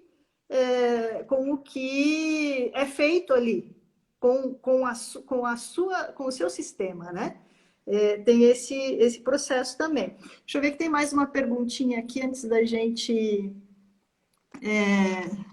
Isabel, o ficar no momento presente. Eu não sei se ela tentou. Você pode explicar melhor para a gente qual é a tua pergunta, Isabel? Porque eu não entendi assim. Se isso é bom, não. O que você queria dizer com isso? Porque eu não sei, eu não entendi direito a sua pergunta, tá? Enquanto isso, Caprice, a gente vai entrar, então vamos sair um pouco da profundidade do ser individual e vamos entrar num processo mais social agora, né? A gente está vivendo um momento histórico onde mais uma vez, e ainda de novo e sempre, a gente está precisando diferenciar, né, o que é Dharma do Adharma, o que é o correto agir daquilo que é o agir inferior, né?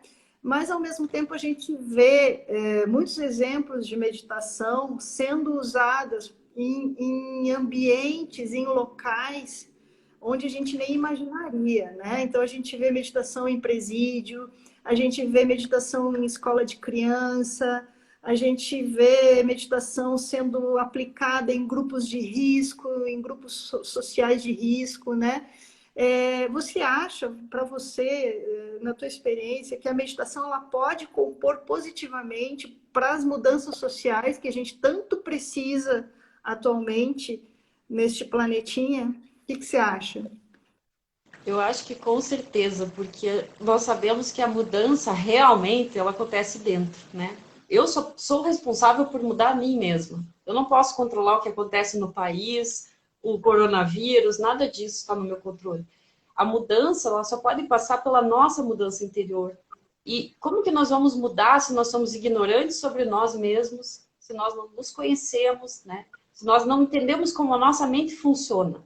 Porque é difícil mudar de comportamento, mudar de atitude, ser diferente, se questionar se a gente não sabe como a nossa mente funciona, como ela cria armadilhas, né? Como ela nos engana. A gente pensa que é uma pessoa muito boa e não percebe, está tão equivocado sobre si mesmo, tão cego que não percebe que no fundo a gente é uma pessoa horrorosa, né? Quantas pessoas às vezes se acham maravilhosas e todo mundo olha e fala, "Mas essa pessoa não é isso, ela não se enxerga." Não, ela não se enxerga.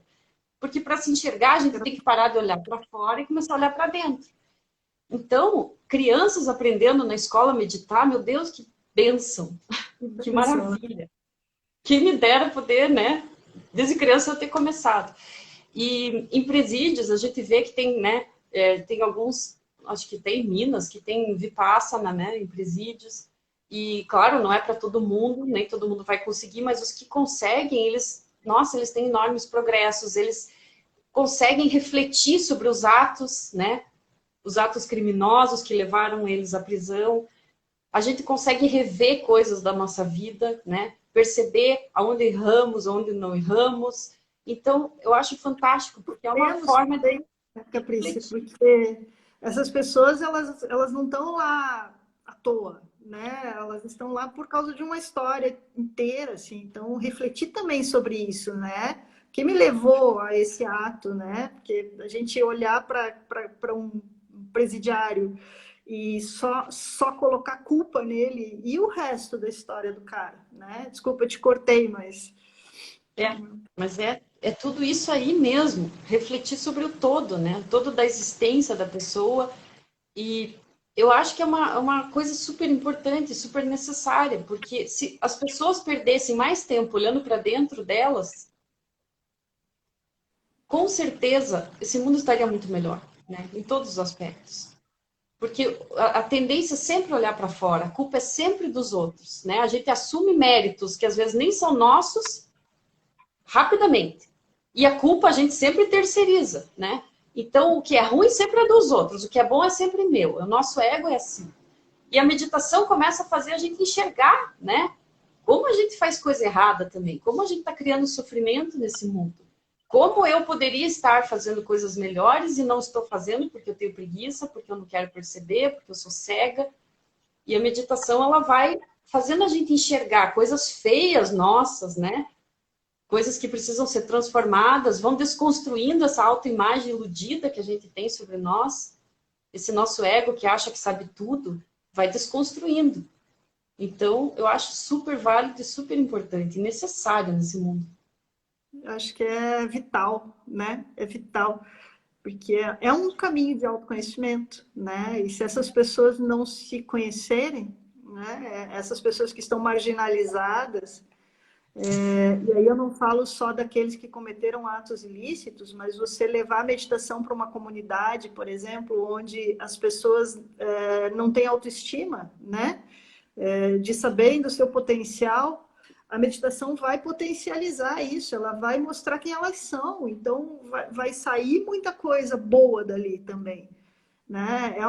Para mim é um instrumento de potencialização mesmo, né? Porque a gente se potencializa quando se conhece, e aí a gente pode trazer isso de uma maneira técnica, né? Para esses lugares também, né? A Isabel, a pergunta dela é se meditar é estar no momento presente. Acredito que sim, né? Porque a gente precisa estar focada em uma tarefa, né? E para isso a gente precisa estar no agora. Se a mente está lá vagando no passado, no futuro, se ela está em qualquer outro lugar, a gente já não está meditando, né? Então é um esforço de estar no agora, focado naquela tarefa que o agora me propõe, né? Aquela tarefa que eu escolhi naquele momento para conseguir meditar. Então é estar no agora. Quando a gente tenta, né, mesmo caminhando na rua, trabalhando, estar no agora, porque a gente pode fazer isso o tempo todo, né? É uma forma de tentar meditar. Porque a gente está trazendo a nossa atenção para algo, né? O foco é o agora. Sim. E estando no agora, a gente não sofre, né? No agora a gente não sofre. A gente só sofre porque a gente fica preso a memórias, preocupado com o futuro. Mas no agora a gente não tem problema. Tipo, no agora, nós estamos aqui conversando. Que problema que nós temos? Nada. A gente está aqui. Agora é só a gente parar essa conversa aí, cada uma para um canto, que já vem a mente. Começa já a criar coisas. Porque daí ela começa a pensar, a especular. Mas no agora, na tarefa que a gente tem que fazer agora, não tem sofrimento, não tem nada. É só isso. É só focar a atenção nisso. É isso, sim. Bom, partindo ainda para essa questão, ou ainda nos mantendo nessa questão mais social do processo todo, né? Eu percebo em ti muito a sua indignação, né, com esse nosso momento atual no Brasil.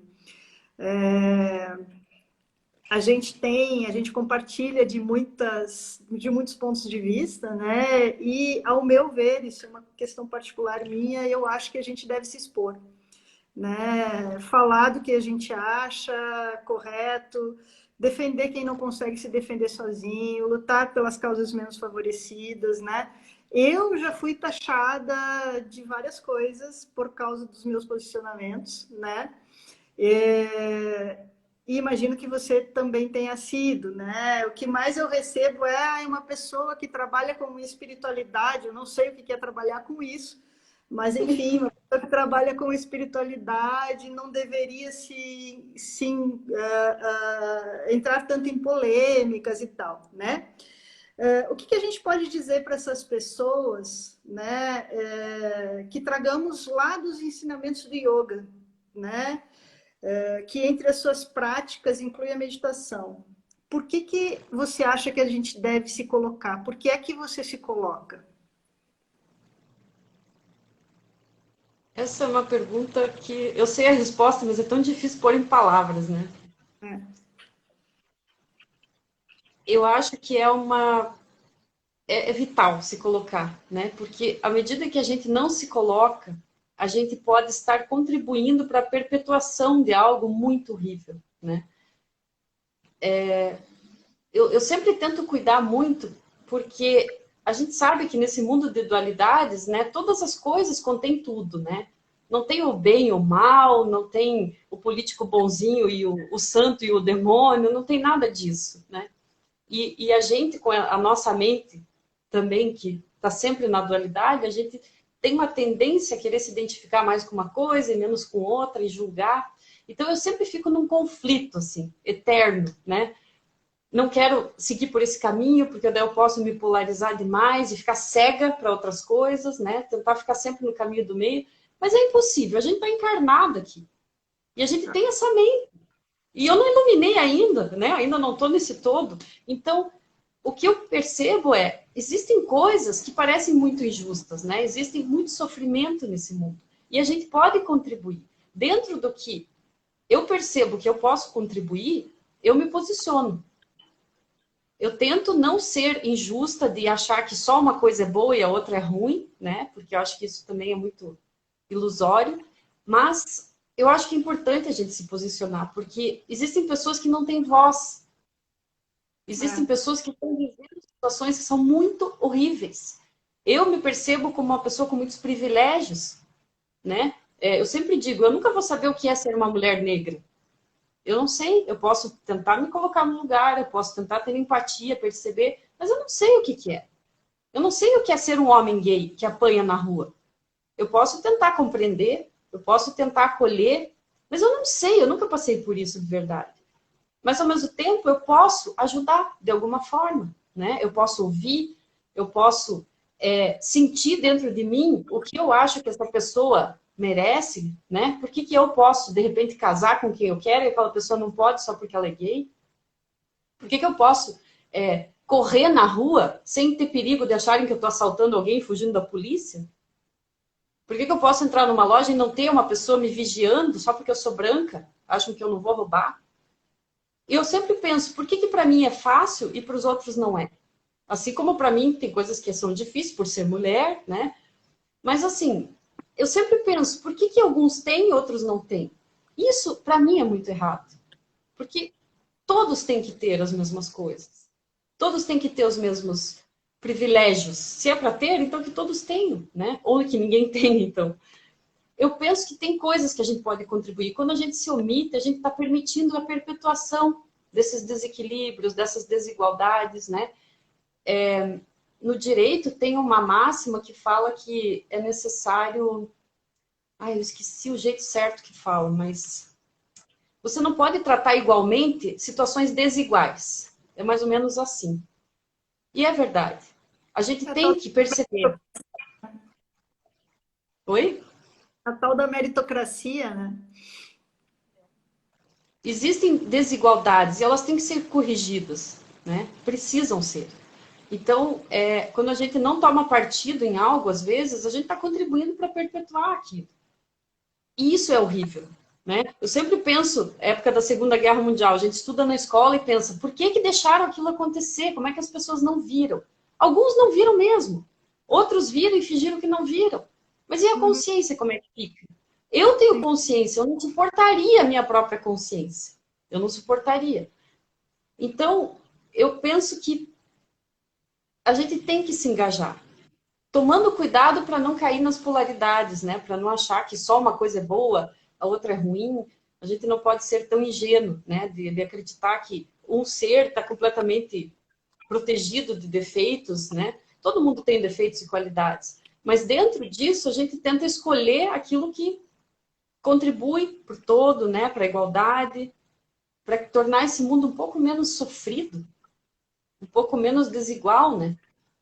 É uma coisa muito delicada encontrar esse equilíbrio, mas eu acho que ficar quieto não dá.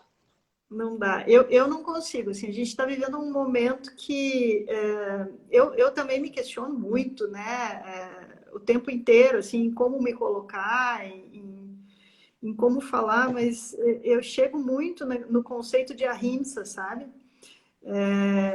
Eu entendo que eu posso estar sendo violenta com os meus posicionamentos com aquelas pessoas que acreditam naquilo que acreditam. De certa forma, o que eu penso é violento também. Mas é como você disse, a gente está aqui nesse mundo dual, né?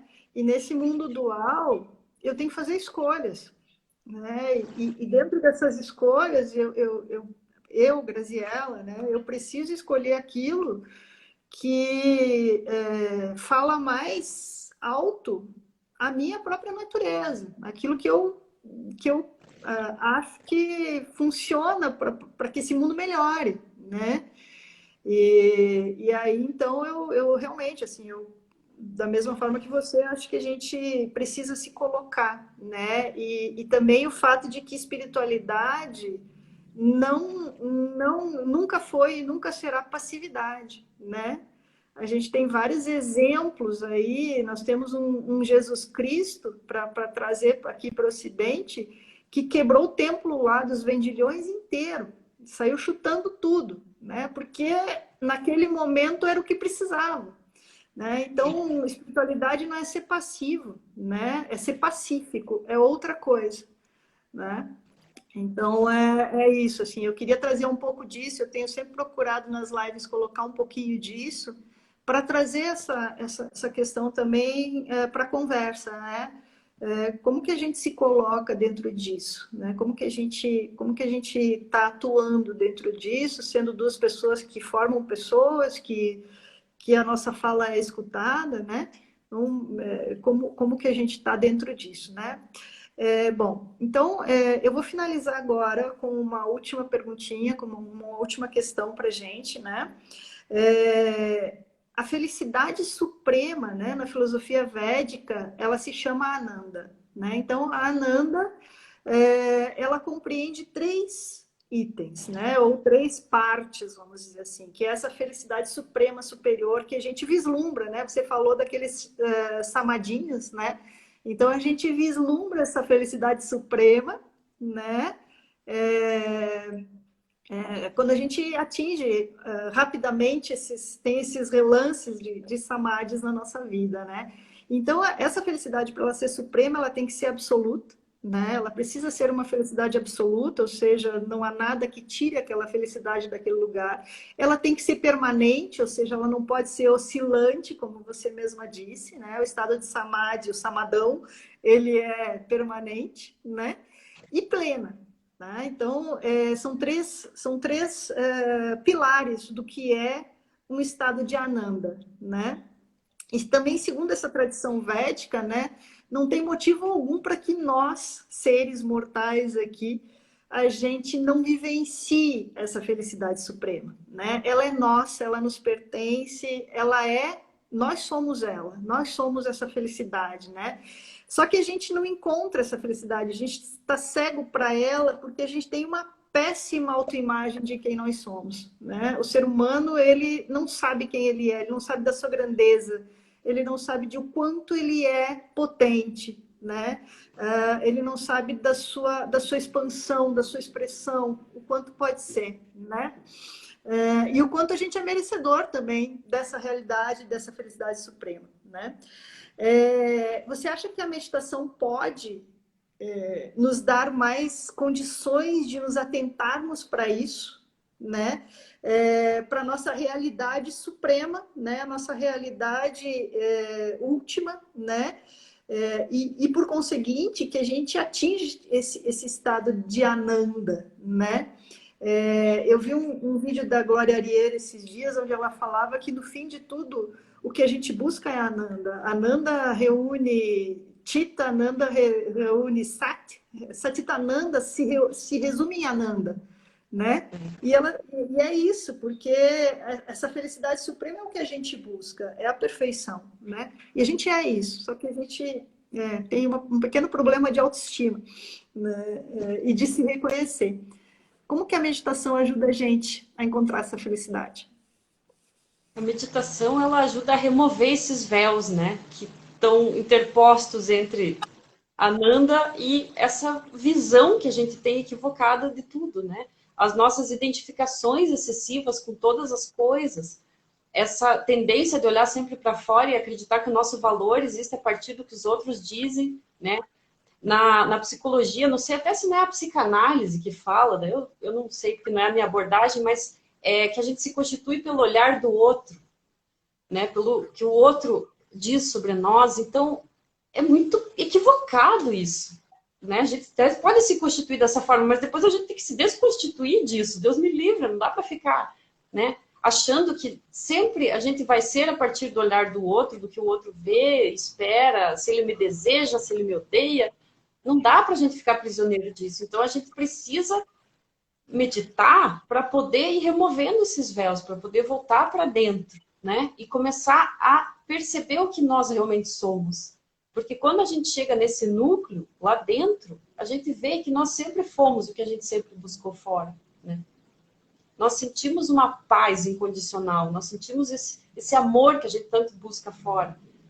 Mas tem muitos véus, né? Véus de ilusões e identificações e e besteiras que a gente acreditou que foram tipo armaduras que vão sendo colocadas e fazem a gente não enxergar nada, né? A meditação é uma forma de ir descascando essa cebola, né? A gente vai refinando a nossa atenção, parando de se dispersar, de ficar olhando para fora, de esperar reconhecimento fora, e a gente começa a entrar e acessar esse lugar aqui dentro. Então, eu acho que a meditação ela é essencial para isso. E eu, sinceramente, não sei se tem outro caminho. Porque tem que ser por dentro, né? A gente tem que achar esse túnel que vai aqui para dentro.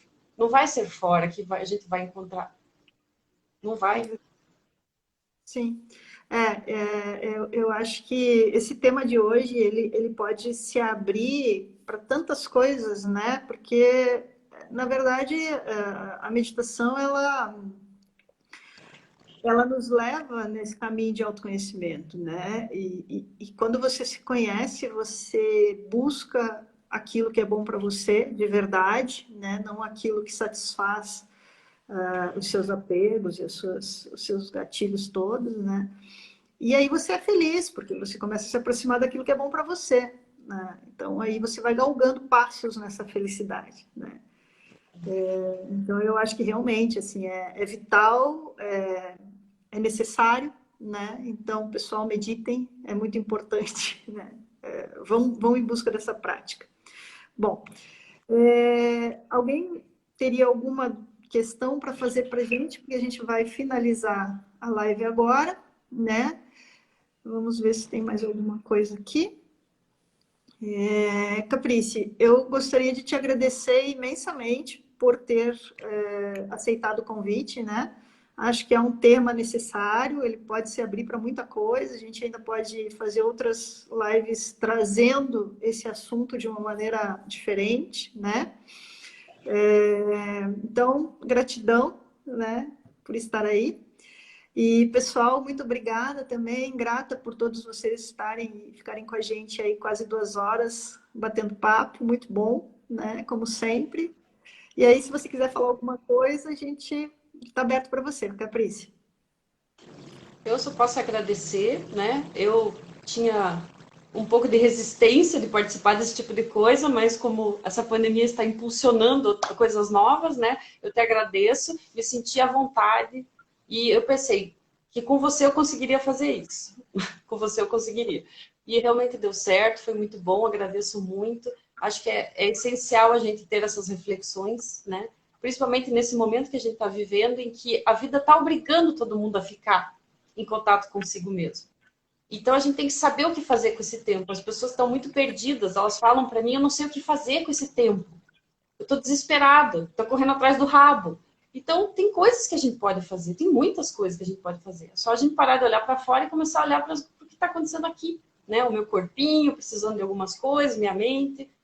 Então eu acho que é uma reflexão super atual e bem necessária. E eu agradeço profundamente. Estou muito feliz de estar aqui. Então, obrigada. Vamos fazer só um mantra rapidinho para encerrar, né? Uma coisinha rápida para a gente encerrar bem a nossa live. Gente, muito obrigada. Até a próxima. Namastê.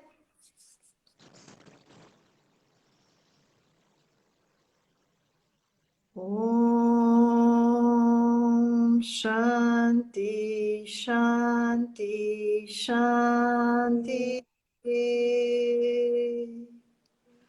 Hare Om. Namastê. Namastê, gratidão. Até mais, gente. Até a próxima. Até mais, Caprice. É. Obrigada. Beijo. Obrigada por você.